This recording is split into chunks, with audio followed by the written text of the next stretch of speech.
Okay, everyone, we're going to go ahead and get started. I'm Kat Allen, Historic Columbia's Director of Research. I just want to say thank you so much for joining us today. I see a lot of familiar faces and names and some new additions, and I wish we could see each other in person. I hope we can again soon, but thank you for joining us today. It is a delight and privilege for me to welcome my very good friend and colleague, Lydia Mattice Brandt. Dr. Brandt graduated summa cum laude with a BA in art history from NYU, after which she earned her MA in architectural history and her PhD in art and architectural history at the University of Virginia. She joined the faculty in the School of Visual Art and Design at the University of South Carolina in 2011. She teaches the history of architecture, American art, and the theories and methods of historic preservation. Dr. Brandt has published research on historic preservation and 20th century American architecture in journals such as Winterthur Portfolio and The Public Historian. The University of Virginia Press published her first book, First in the Homes of His Countrymen, George Washington's Mount Vernon in the American Imagination in 2016. Her next book focuses on the antebellum plantation's image in popular American visual culture. Numerous fellowships, including the Andrew W. Mellon Foundation, have supported her research. Lydia is a dedicated advocate for local history and preservation, as I'm sure she's all very recognizable and has worked with many of you. She has authored 3 National Register of Historic Places nominations in Columbia, including the skyscraper at 1200 Main Street, Olympia Mill Village, and the recent one for 5 Points. She is currently conducting a survey of 750 buildings in downtown Columbia with a special focus on mid-century modern architecture for future preservation of many of those spaces. Professor Brandt is one of 3 professors at the University of South Carolina who led the campaign for a monument to the university's first Black professor, Richard T. Greener, which was erected in early 2018. In 2019, with funding from SC Humanities and the Richland County Conservation Commission, and in partnership with us at Historic Columbia, she undertook a comprehensive survey of the South Carolina State House grounds. Key findings of this scholarship are now available as a web tour on Historic Columbia's website. So please, if you haven't, go to historiccolumbia.org/monuments. And the University of South Carolina Press will publish her guidebook of the South Carolina State House grounds next spring. So mark your calendars and be ready to pick up a copy. And with that, I'll turn it over to Dr. Brandt. Thanks, Kat. Hi, everybody. It's nice to see you. I hope that you can turn your video on if possible during the question section, but for now, sit back, pet your cat, and be muted. Thank you for having me and for being interested in this topic. It's obviously so timely, and I'm really excited to have an opportunity to talk with you today about my research. And this is the first of 3 presentations that I'll give over the next 4 weeks on the history of the State House grounds. So we'll talk a little bit about that at the end.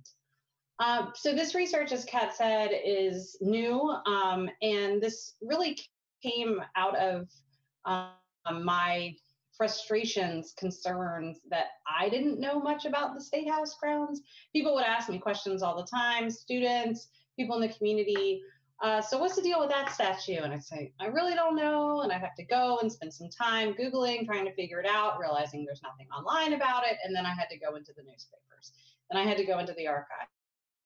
And over time, I was able to build up my narratives for these monuments and just answering basic questions like who designed them, when did they go up, have they ever moved? I realized was really pretty complicated.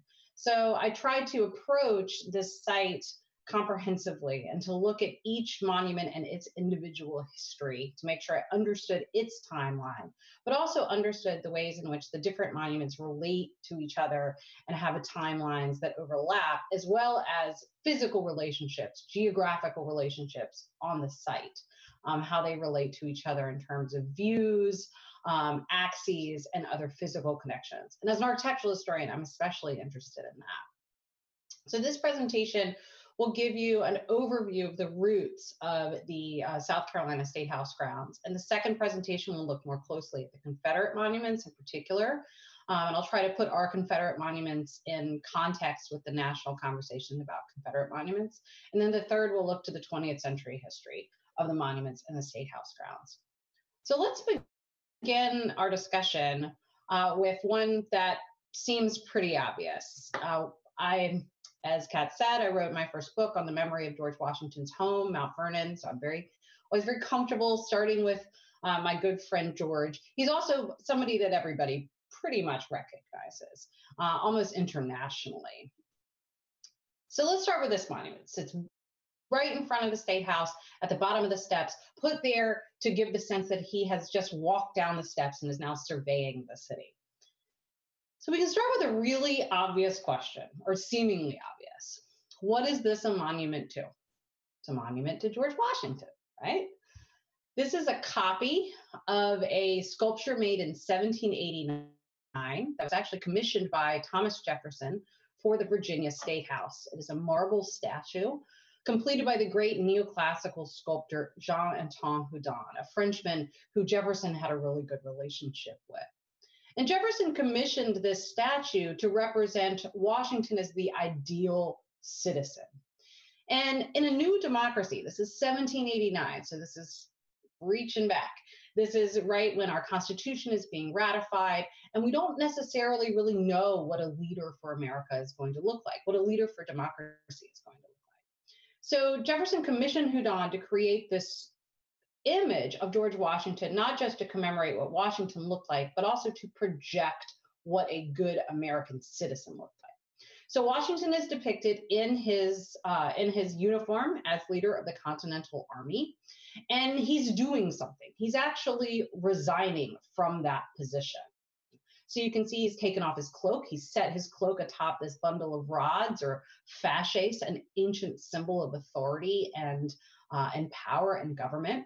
And his sword, which you would expect to be at his side or in his hand, is actually hanging on that bundle of fasces as well. So he's taken off his sword, he's taken off his coat, and he's hung them there on the side of this representation of authority and government.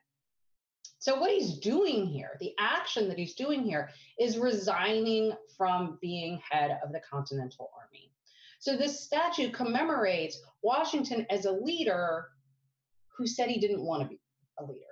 So he finished up winning the war, blasting the British, winning a war that nobody thought that we could win.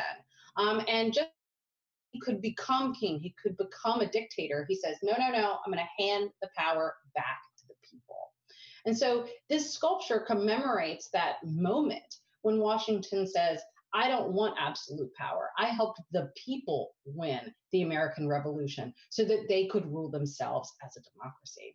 So this sculpture was commissioned in 1789 to be a great likeness of Washington, but also to commemorate his deference to an elected body represented by that fasces, that bundle of reeds.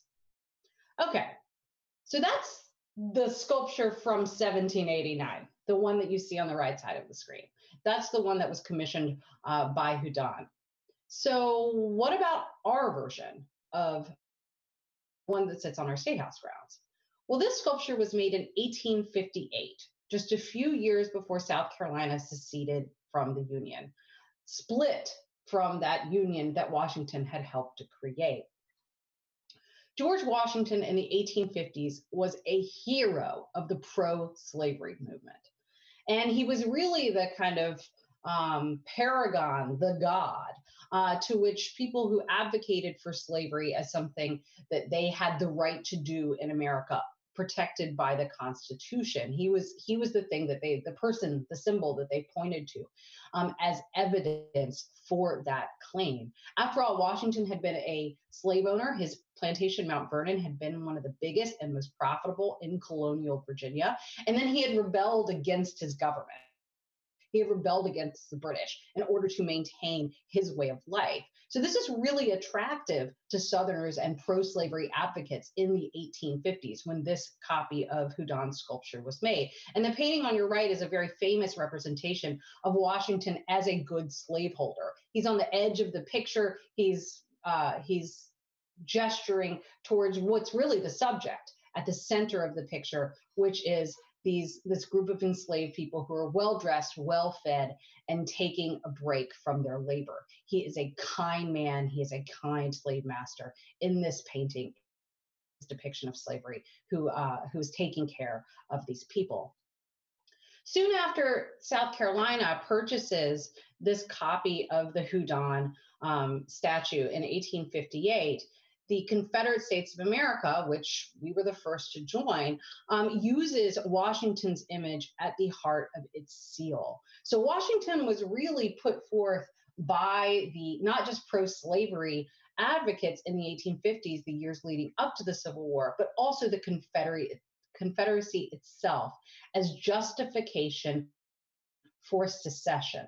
Just like Britain, just like Washington had pushed back against Britain, so was the Confederacy pushing back against the federal American government in order to retain its right to hold slaves. This statue, therefore, purchased in 1858 as part of this kind of fervor in South Carolina and across the South to use George Washington as justification and legitimacy for slavery, was purchased in 1858. It was moved outside of the State House in 1884. It sat on the ground floor for the decades before, and then it was moved to its present location and given its present base in 1907. In 1930, this plaque was added.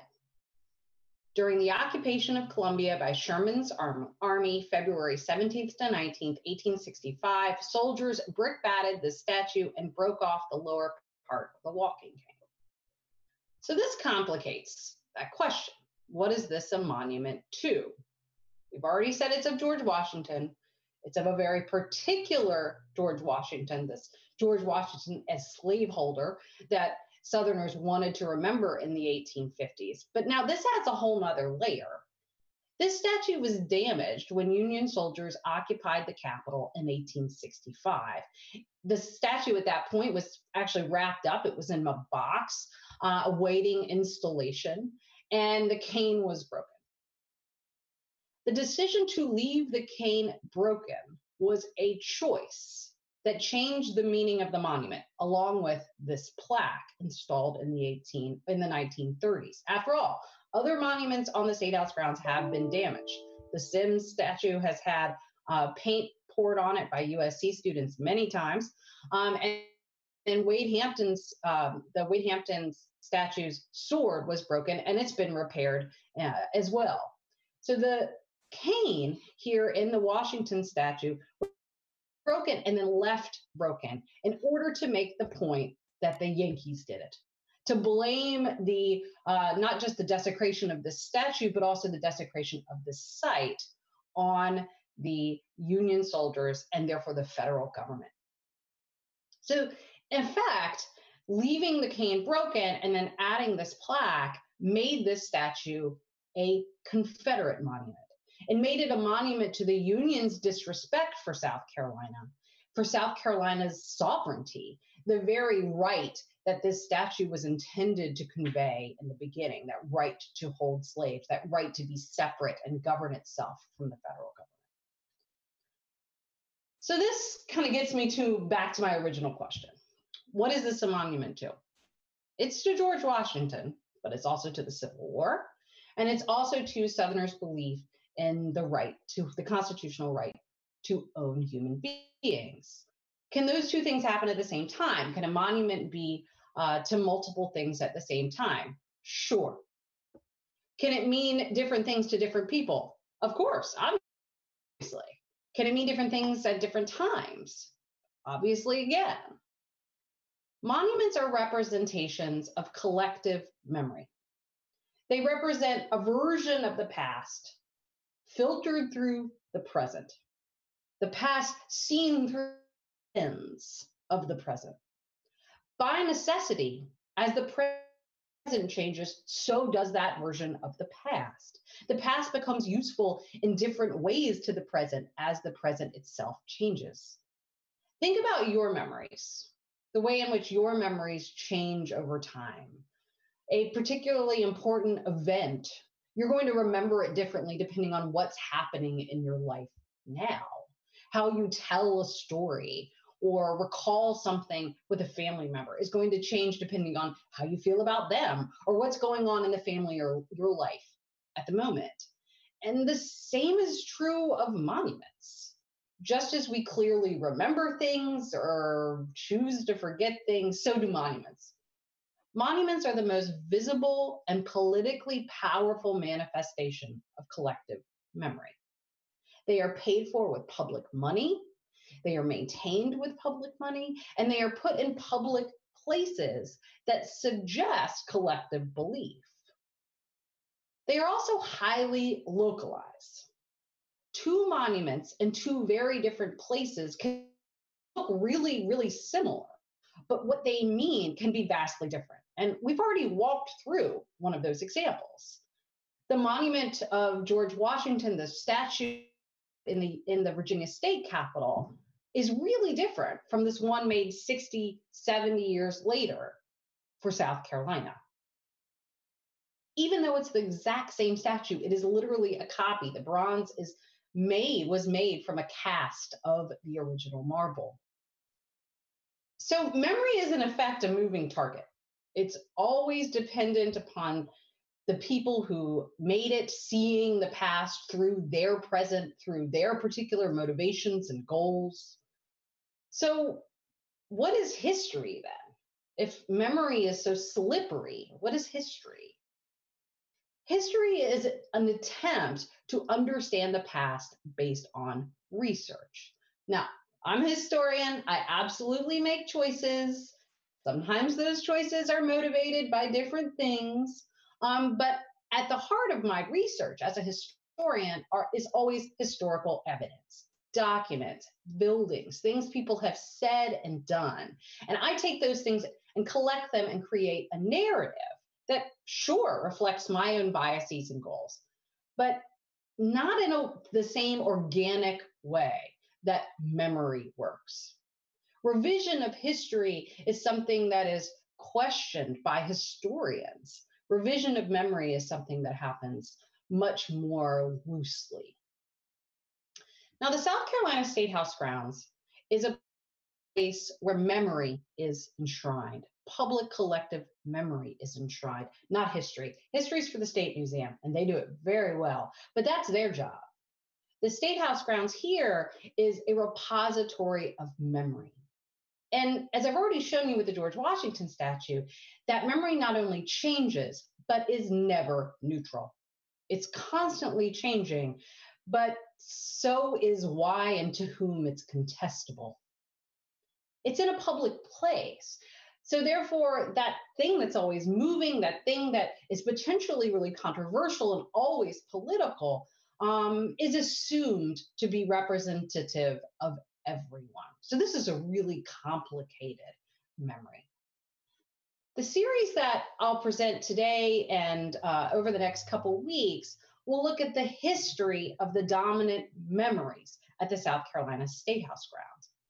I'll take these monuments as historical objects in their own right. I'm not going to explain who Wade Hampton is. I'll do that very briefly. But my point is more to explain why his statue is where it is on the State House grounds, why it looks the way it does. We'll cover more than 30 monuments and 7 buildings, along with the various designs that united them, the pads, the axes, and then a layout of this site, all of which was built over 200 years.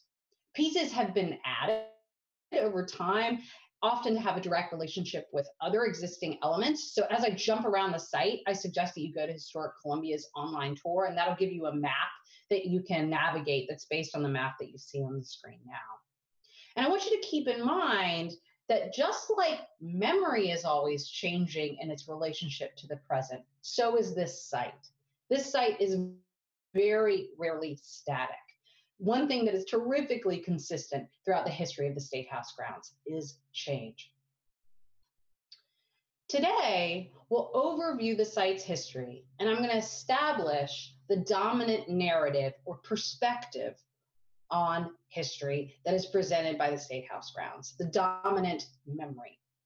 I'll argue that even though the site has changed a lot, its meaning, the overarching narrative or story of that memory that is told here has been really consistent.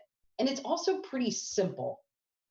It's that the political, social and economic dominance of white South Carolinians over Black South Carolinians. That's the memory, told from different perspectives at different times. Now, this is probably unsurprising, especially in the current moment. Much of the focus recently has been on Confederate monuments and the ways in which they glorify white Southerners' supposed valor, discussions of how they reinforce white supremacy and the white supremacist systems that have built America. And our monuments are certainly part of that thread of Confederate monuments. And I'll talk more about that in our next talk. But the memory of South Carolina's history at the heart of the grounds is about more than just the Civil War. It's also tied to the history of the building itself. A building built up in the lead up to the Civil War. Our State House begins construction in 1856, just as South Carolina is starting to lead the arguments that are going to lead us to secession. The first legislature to occupy this building, to govern in it, was biracial. In fact, it was the only majority Black state legislature in the history of the United States.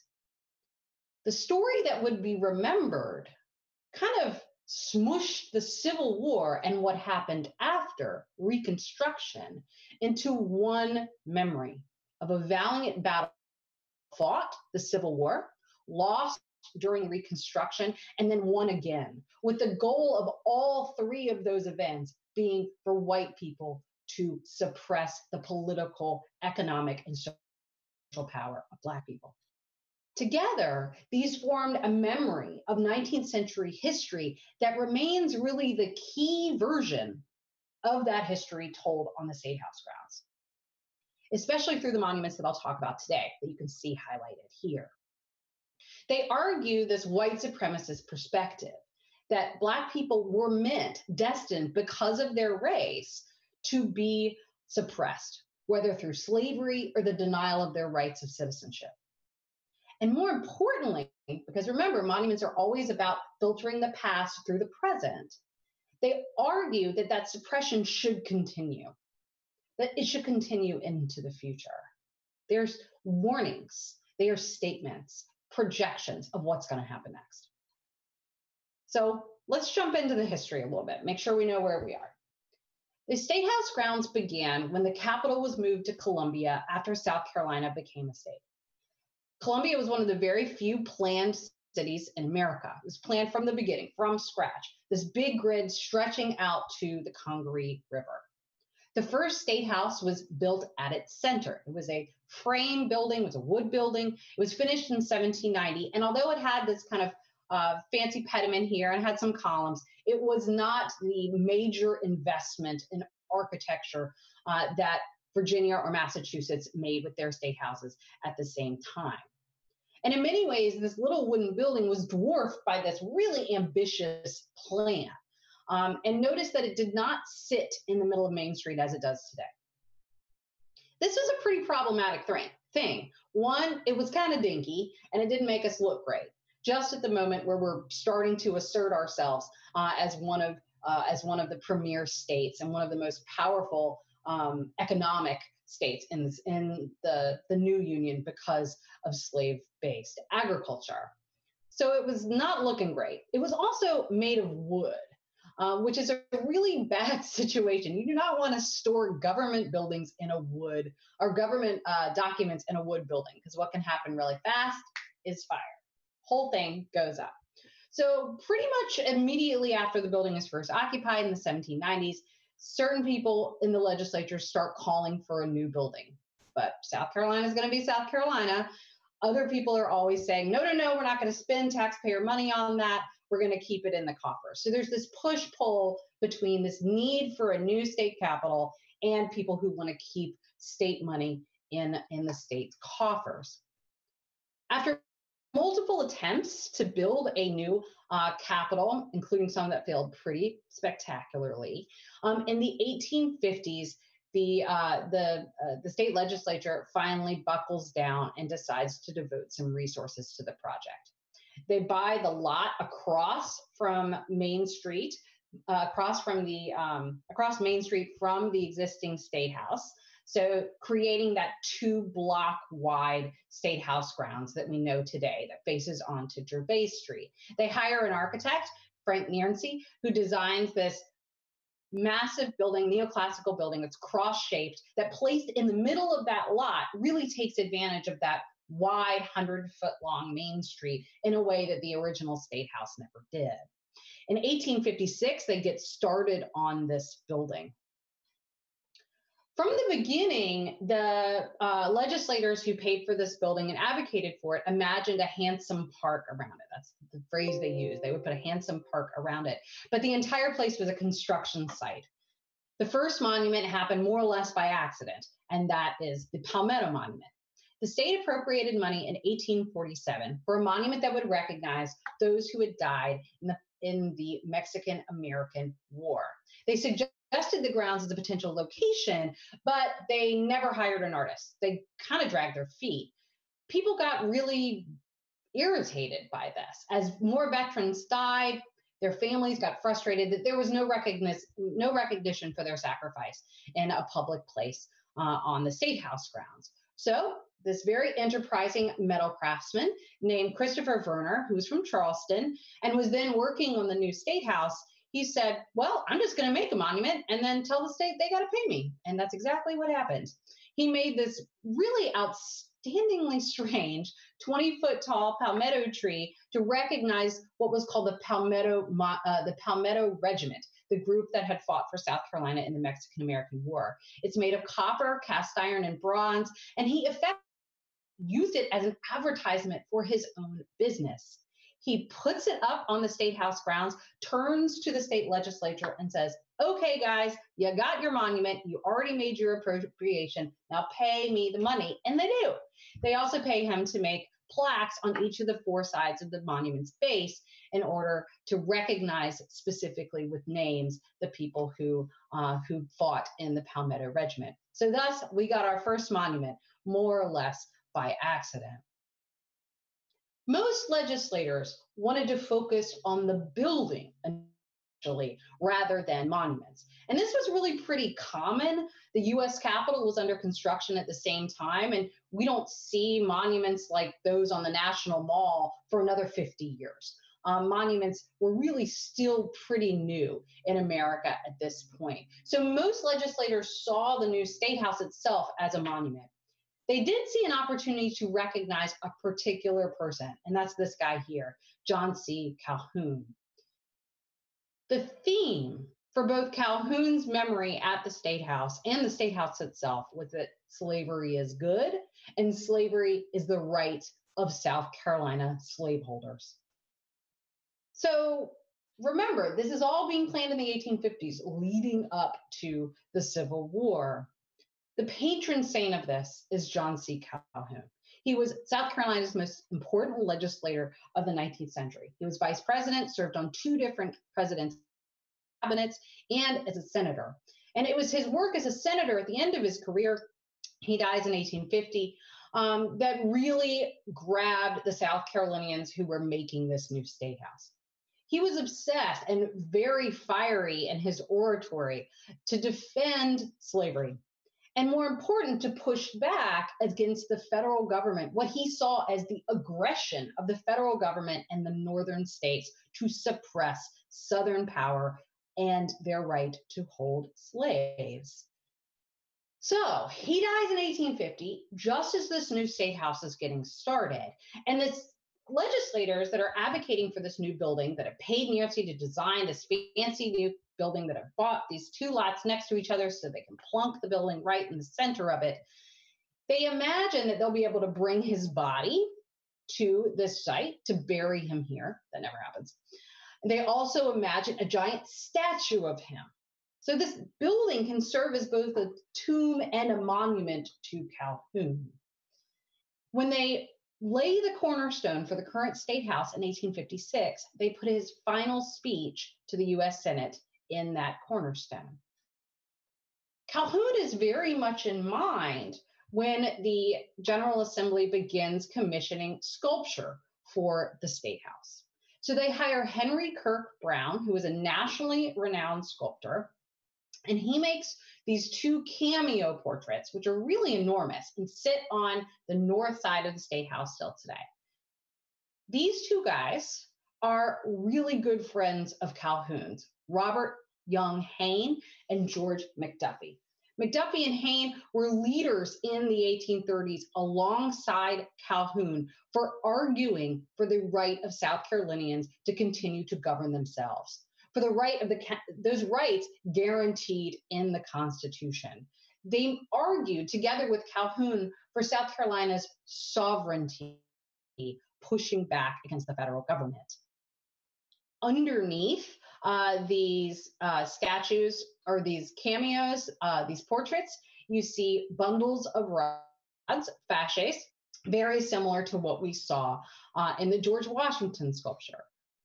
But whereas the 13 rods in George Washington's fasces represent the unity of the federal government, the unity of that government to which George Washington was giving back power, these rods here represent the sovereignty of South Carolinians, often and potentially in opposition to federal power. That axe that sits at the center could be used to push back against the same federal government that's represented in Washington's fasces. Brown started on those sculptures and finished them, just as he started on another set of sculptures that was never finished. Brown imagined that the pediment, this space above the columns on the facade of the State House, he imagined that that pediment would be full of representations of enslaved people carrying out the labor of South Carolina's cash crops, cotton, indigo, and of course, rice. At the center of this pediment, he imagined a massive symbol of hope, power, justice, these allegorical images that represented slavery as something that was not only good, but righteous, and not only righteous, but timeless. These Black bodies toiling in this pediment, if they had been completed, would have been the most dramatic, the biggest, the most public representation of enslaved peoples on a building in America. Brown made this model, so we know exactly what it looked like. It was photographed, thank goodness. And then in the Civil War, it was destroyed. So this was never picked up again. So this is all in kind of the works in the 1860s, as South Carolina is the first state to secede from the Union and join the Confederacy, and of course is the aggressor at Fort Sumter, fires the first shots of the Civil War, beginning the war. So as all that's happening, they're building this temple to slavery. They're building this temple to what they believe is their constitutional right to own other human beings and to push back, to deny the federal government should that be questioned. So what happens next is pretty dramatic. This building, this temple to slavery, this temple to slaveholders' rights, is a perfect target during the Civil War. When Union troops marched through the city by General Sherman in 1865, in the very final months of the war, they took aim at the State House. They burned that old State House. Remember, it was made of wood. And then they knocked around the new one, which still didn't have a roof. Those sculptures by Henry Kirk Brown on the facade had been affixed. So that's why we have those cameos and we have those fasces. They survived, but the building still didn't have a roof. So we'll finish. Imagine the shame in the white planter politicians, the very government that they had been pushing back against, that federal government, had now not only damaged their State House, this temple to their rights as slaveholders, but they'd also taken control over the very building they'd imagined would symbolize their power. As Reconstruction took shape, as the federal government started to enact and pass new amendments to the Constitution that empowered the people that had been formerly enslaved under these white people, they saw their slaves having the right to vote all under the same Constitution that they had justified, that they believed had justified their own enslavement. Insult to injury is the completion, in quotations, of the building. So under Reconstruction, the building gets its first roof and is occupied by its first state legislature. This legislature was a majority Republican, and it was the only, as I said earlier, the only majority Black state legislature in the history of the United States. The same men, the same Black men who had been enslaved, now took their places in this building, this temple to slavery. In it, they enacted new legislation that empowered African Americans, that ensured universal male suffrage, that began public education, and that sanctioned the Ku Klux Klan. Moving forward, understanding this site, this is the event that more than anything is going to shape that memory, is going to color that memory, is going to be the thing that people remember on the State House grounds. The shame in this that they felt, that they talked about, the terror in this that they felt, that they talked about, and the anger at this turnover, this dramatic, amazing turnover of white supremacy is something that they will not forget. In 1876, this very short period of Reconstruction, this period of biracial governance is ended. And it's ended with a very fraudulent, violent election with Wade Hampton III, a former Confederate general, and the son, the progeny of one of the richest and most important antebellum families in South Carolina, takes control. They see this in 1876, 1877 as a redemption. They talk about it as a redemption of power from Black people. They begin by seeing the building itself. Once they have redeemed power, these white legislatures, they remember the building as a powerful potential symbol in conveying their own power, but also conveying the unfitness of power of Black people. So they begin their time in the State House, their first occupation of the State House, by investigating the very Black legislators that they've just pushed out. They do this long, very expensive, drawn-out investigation that looks at the money that the Reconstruction-era legislatures spent on carpets, furniture, and decorative arts used to finish the State House during Reconstruction. And the report summarized, history fails to cite an instance which can be compared with such a carnival of fraud and extravagance as has been held in South Carolina by and through the purchase of supplies for the members of the General Assembly. The argument was essentially these Republicans, these Black Republicans and their Northern carpetbagger friends robbed the state by outfitting this building. Decades later, this image of spoiled, unfit Black politicians in the South Carolina State House is the image used to depict Reconstruction in the film Birth of a Nation. And this is a clip you can see there on the left from that film. They also understood the power of the landscape around the building to communicate to both Black and white South Carolinians. Just after Hampton's election, a supporter proclaimed, "It would be well for us to rear a bronze column on the State House grounds at Columbia to commemorate our deliverance from the rule of the stranger." These monuments that followed would remember both the Confederacy and Reconstruction as losses for white South Carolinians. The fact that they were built, however, signaled the victory. The first, and I'll just gloss over this real fast because I'll focus more on it in 2 weeks, is of course the Confederate Monument, which is erected in 1879. This monument had been planned for a different site, Elmwood Cemetery, because the group that had imagined it knew that they would never be able to get a monument to the Confederacy on the State House grounds during Reconstruction. But with the election of Wade Hampton in 1876, that became that switch, that the bar was moved on that. And so they were able to erect this monument in front of the State House. Let's talk about some of the monuments that are explicitly to Reconstruction, because that's really what we're talking about here.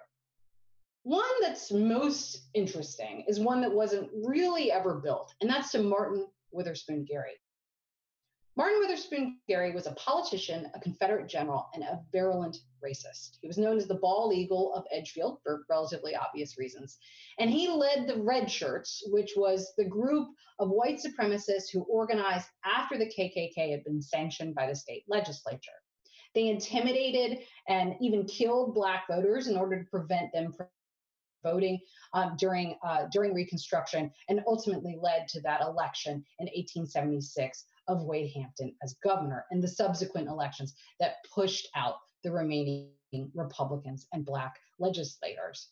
A newspaper remembered Gary after his death in 1881 that he did, quote, perhaps more than any white man to free the people of South Carolina from Negro government and misrule. Calls for a monument to Gary began really soon after his death in 1881, and really ramped up in the 1890s during the gubernatorial reign of his white supremacist friend, also from Edgefield, Tillman. Charleston architect John Henry Devereux proposed a 36-foot tall Doric column topped by cannonballs with a pedestal featuring a bald eagle with outstretched wings, and calls for donations for this monument said, quote, every citizen of South Carolina who admires heroism and appreciates the blessings of white supremacy in this state should donate. Now, the column didn't happen, but 40 years later, a monument to Gary was erected in the South Carolina State House. It sits in the lobby on the stairs. If you're looking at the front of the State House, the stairs on the left, and this plaque goes in, and you can see there in the little plaque at the bottom of the plaque, where he's recognized as a soldier, statesman, and leader of the Red Shirt campaign of 1876. So this is the same year that the Confederate flag flies in South Carolina State Capitol for the first time, 1938. It's also the moment, we'll end with this monument, when South Carolinians really dig their heels in at the State House grounds to remembering this very particular view of Reconstruction.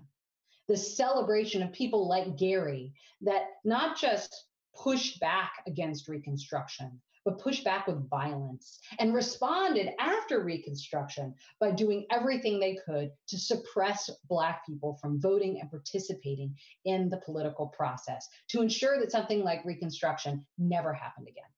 And that's how we get this monument to Ben Tillman. This monument began, the efforts to build this monument began in the 1920s, led by one of Tillman's political proteges, John G. Richardson. And he made sure to get his name on the back of the statue's base.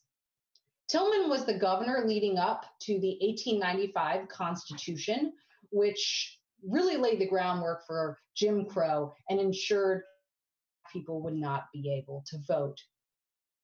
Tillman was dead by the time this monument is unveiled in 1940, but his work continued as Jim Crow stayed in place. This statue is a warning when it's erected in 1940 about history. To Black people, it was a warning that you've had power once, but you won't have it again. White people will suppress you.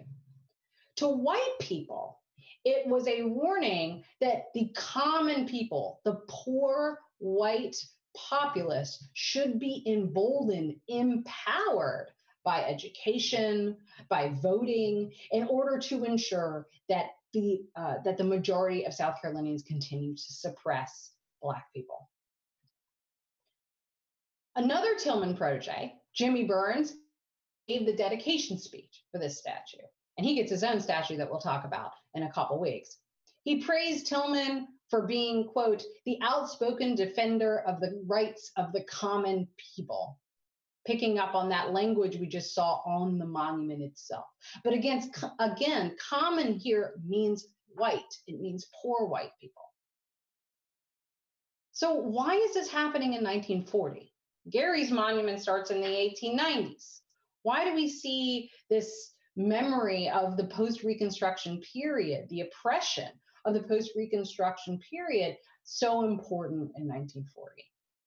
Well, just months before the Tillman statue was unveiled, months before it was unveiled, the South Carolina State Conference for the NAACP organized. And advocates like Columbia's own Majeska Simpkins were raising support to help Black people to push back against the state government for their right to vote, to help alleviate Black poverty and other results of systematic racial injustice.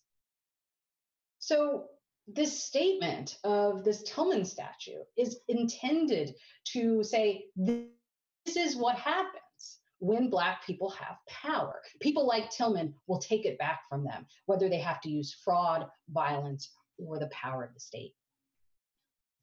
So these monuments that I've talked about today, and even the State House itself, tell a very specific version of the history of the 19th century. It changed as circumstances changed. It began with the State House as a very assertive and confident version of history, looking back to the colonial period. Oh, we're the second coming of the American Revolution. And then after the Civil War, after the loss of the Civil War, they recognized that loss, but also recognized the end of Reconstruction as a new kind of victory. The through thread here is the oppression of Black people. And the white supremacist oppression of Black people, the belief that Black people should be oppressed. Remember, these are memory, not history. They are specific, they are political, and they're really unconcerned with what actually happened. They're a means to take the past and project it into the present. So I think, Robin, you'll have some questions for me, which I look forward to, and I'll keep the slides up and we can jump back if there are specific images that you want to see. Thank you, Lydia. This was outstanding. As usual, we're so pleased to have you as a partner on this project, or to be able to ride along in your wake. If we didn't have any questions that were sent in advance of the session, if folks do have questions that you'd like for me to share with Lydia, if you can type them into the chat, I will see them and share them. And just while we're waiting to see if folks have questions, just to reiterate that we are continuing this conversation with Lydia. August the 4th and August the 18th will be the follow-up sessions that will deal with the Confederate monuments on the 4th, and then the last 50 years at the State House on the 18th, and those will both be at noon. Chandler, do you want to go ahead and put that slide up so people can see the URL?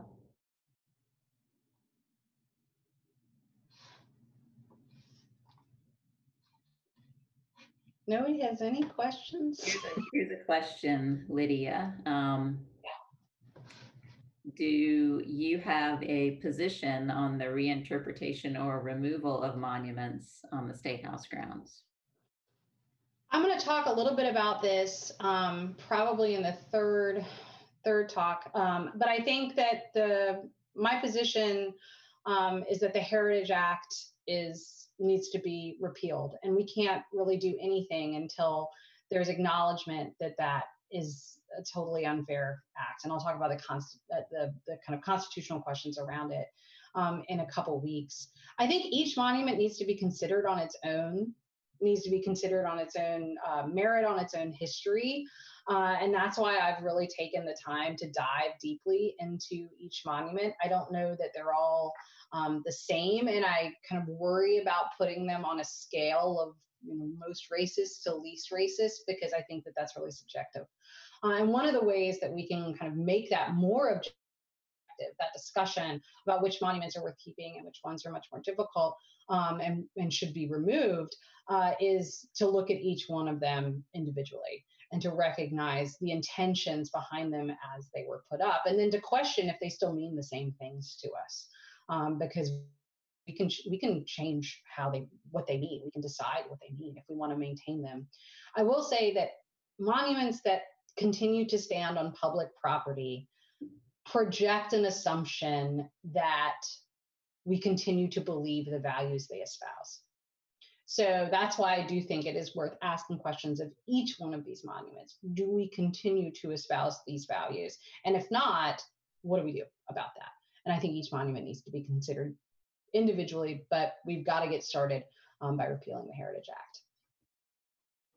So another question, Lydia, is the Union soldier damage to the Washington Monument. Does it have contemporary documentation, or is there a possibility that it was a later fabrication? So we know, and I didn't include an image of it here, but we know that the monument was damaged because it is depicted, the damage is depicted in the 1870s. It's described multiple times as having been done by Union soldiers in the 1860s. Now, if those people just wanted to blame the Yankees for as they were blaming the Yankees for everything else, blaming those Union soldiers, that could very much be true. But we do know that it was broken by the 1870s. There's a story that I've read multiple places that's told in the 1870s and 1880s into the 1890s that the cane was broken when two Black legislators were fighting on the ground floor of the State House, because this was on the ground floor during Reconstruction, and they fell into it and they broke the cane. That story disappears by the 20th century, but I think it's really interesting that it's told in the 1870s and 1880s, because I think it's along the same lines as this investigation that happens after Reconstruction, looking for reasons to blame or to point to Black legislators' kind of fitness or lack of fitness because of their race for politics. Does the current tour of the State House recognize the majority Black legislature? Not sure if you know the answer to that question. I don't know the answer to that.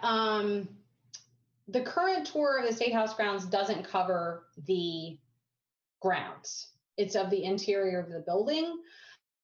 And the only recognition of the only physical recognition of that legislature on the grounds is the African American monument.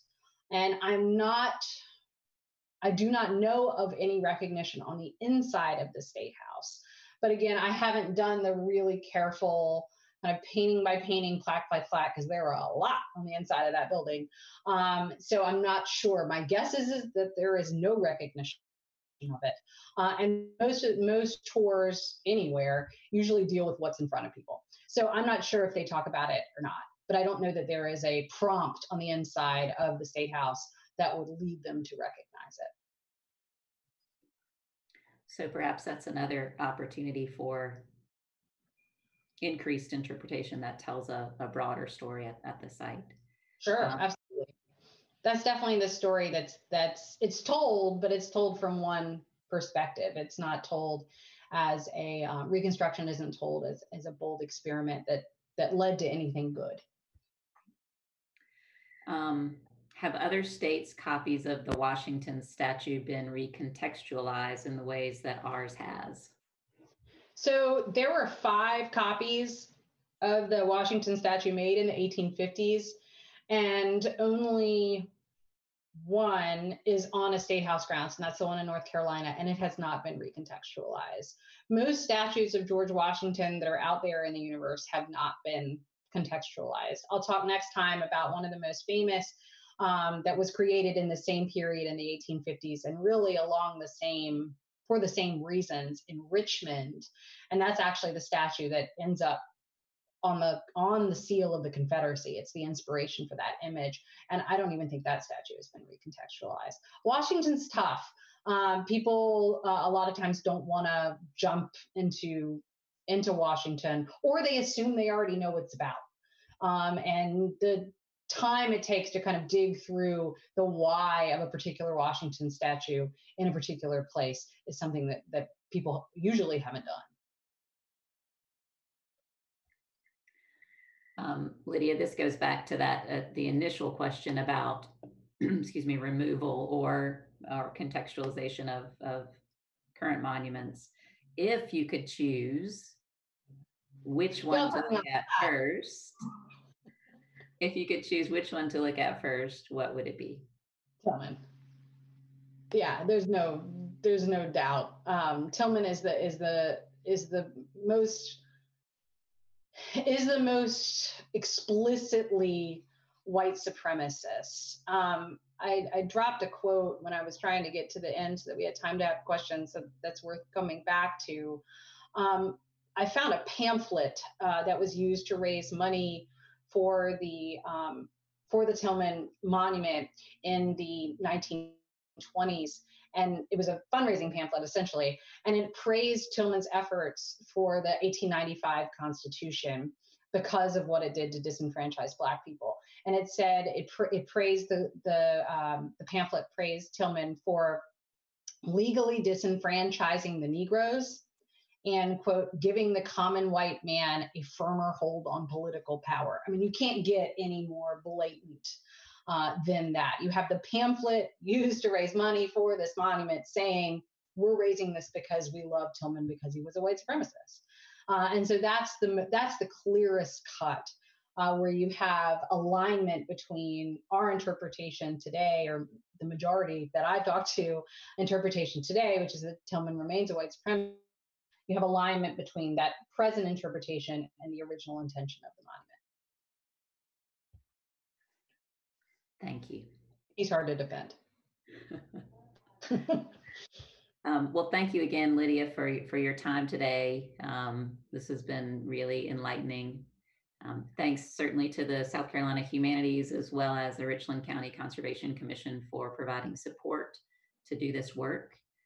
We look forward to having you back on the 4th of August. And if folks want to just follow that link below, you can sign up for the coming programs that Lydia is going to be presenting with us.